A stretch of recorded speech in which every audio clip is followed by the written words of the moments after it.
అంటే భవిష్యత్తులో కూడా కొండ సురేఖ గారి నుంచి ఏమన్నా ఇలాంటివే సంచలన వ్యాఖ్యలు చేస్తారని. అంటే సంచలన వ్యాఖ్యలు అంటే ఆమె పరిస్థితి అంతే ఇక. హ్మ్. ఇప్పుడు కొంతమంది ఎట్లున్నారంటే మైక్ ఉంది, ఇది అందరు వింటారు, యావత్ భారతదేశం మొత్తం మనలో చూస్తారు.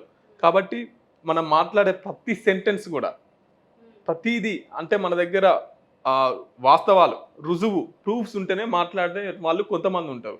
ఇంకొంతమంది ఏమో ఇక మంది మాటలు పట్టుకొని మాట్లాడేటోళ్ళు అట్లా కొంతమంది ఉంటారు.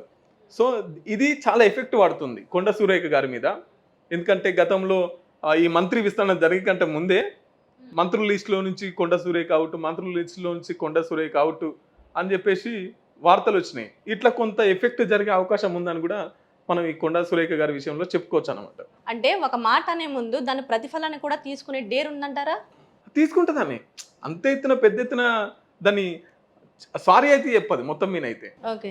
దానికి వివరణ ఇస్తుంది, నేను ఎందుకు ఇట్లా అన్నా అనే వివరణ ఇస్తుంది. కానీ మొత్తం మీద అయితే క్షమాపణ చెప్పదు, కొట్లాడుతుంది. కానీ ప్రతిసారి అదే ప్రతిసారి అంటే కొంచెం కష్టం అవుతుంది. ఇంకా భవిష్యత్తులో మారే ఛాన్సెస్ ఉండవంట. ఇంకా తెలవాలి ఆమెకు, ఆమె ఏందనేది ఆమె తెలియదు.